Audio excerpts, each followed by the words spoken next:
Happy Tuesday! Are you ready to rock? Ready to roll. Oh, sounds good. All right, well, welcome back. Take out your snack and get unpacked. We're going to get started back on that Musical Museum. I think my problem is my chair. Now I don't have to keep going like this. I should have did that yesterday. All right, so energy you hear. Okay, so this heat energy that we can feel, if something's hot, you can almost feel around the air is hot. You could also feel the air coming from an air conditioner. You feel all different kinds of hot and cold air.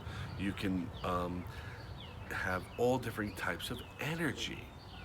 And the one type of energy that we're talking about today does not come from the sun. It's not, the sun is our main source of energy. All living things get life through that energy from the sun. But today we're going to be talking about sound energy. Sound energy is energy that you hear. You hear it through your ears. And believe it or not, there's these little bones in your ear that rub together and vibrate. And remember, when a vibration happens, you can hear sound. So no matter, even if I banging on the railing, you heard it. The railing definitely shook because it knocked my phone off. It was, I shouldn't say shook. You guys are big second graders. The railing vibrated, producing the sound of banging, and then it vibrated, and I can tell because my phone had rattled off from the vibration of me hitting it. So humans can hear almost every sound in nature. I can hear the birds chirping. I can hear my kids in the backyard playing. I can't hear the ant walking. But that said almost. So there's a lot of birds chirping today. I'm sure you can hear them too. And last night I saw so many bats. I have a friend who lives in a rural community, and she had came over to visit, is my wife's best friend. She had come over to stop by to visit last night. We were all outside in the backyard with our masks, and she said, "Oh, did you see that?" I said, "See what?" And she goes, "The bat that just flew from one house to the next house." I said, "No, that's not a bat." And she said, "Yes, it is." And I tried to get it on video. It was very hard because it was dark. It was after dusk. And what I didn't realize is there are bats. And one of my neighbors 2 doors down has something called a bat house, which is on the side of his house.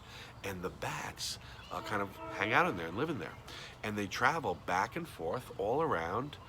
And these bats can hear sounds that we cannot. Okay, and that's what I'm talking about. Also, dogs, a special dog whistle. When you blow it, we can't hear it, but every dog in this block will bark if they hear that. So dogs and bats have this supersonic kind of hearing. They can hear sounds that do not reach the human ears. What sounds do you like to listen to? What sounds do you like to listen to, Tommy? Dogs and barking and Dogs barking. satisfying. Lovely. Amelia, what sounds do you like to listen to? I do not like to listen to the sound of you crying. Are you sad? Oh no, that's not a good sound. We're talking about fun sounds to listen to and sound energy. Can you give me one moment and I'll address that in a minute? All right? Yeah. Jack keeps spraying. Jack sprayed me with the hose and I will speak to Jack about using the hose when he's not Daddy, supposed to. Can we go on the steps? No, you do not have permission to go anywhere near that, okay? Thanks for asking, though. All right, sorry, guys. So back to what I was talking about. Energy we hear is called sound energy. And sound is the energy things make when they move back and forth very, very quickly. We don't even call that sound because we know that when something moves back and forth very quickly, we call that a vibration. We talked about that when we were talking all about sounds. And those back and forth movements are called vibrations. Vibrations are almost like waves that keep going all the way out until it reaches something. Um, when something vibrates, it makes the air vibrate too. So when I banged that and it vibrated, made my phone fall off, the air was vibrating and then it got to my ear. It hits the back of my ear and it bounces the sound inside of my ear. Okay? And then, like I said, those two bones recognize the sound from rubbing it together, and that helps us hear things. Okay? All right, I can't see the time on this. Oh, there we go. So, the waves move through the air very, very quickly, and that's called the speed of sound. And we can hear the vibrations when the waves reach our ears. Our ears hear the waves as sounds, okay? Now, if you have a bigger wave, you're going to have a more volume in your sound. So that's kind of an important idea. Smaller waves would be a smaller sound. How does sound help you express yourself? Well, people hear sounds differently. I know my next door neighbor, he loves classic rock and roll, and he likes those kinds of sounds. He plays a guitar, he plays in his driveway, and he plays lots of different songs from different artists that play rock and roll. I like all kinds of music. I like reggae, I like pop, I like hip hop, I like alternative, I like dance music, I like some Christian music. I like a lot of different types of music,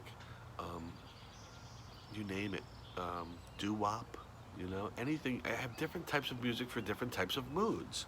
If I feel like I have to do some heavy thinking, and I really don't need to be disturbed, or have a kid tapping on my shoulder saying, "Daddy, Daddy, Daddy." I might listen to something called Enya, and it's a very calm music with violins and harps, and it just it's just uplifting to listen to. It's really calm. But if it's the last day of school and I feel really good about all the work my students had done, when I get into my car, I might put on some heavy metal or something to drive off and roll the windows down and to just have that great feeling of accomplishment, and that we did it, and we finished the grade.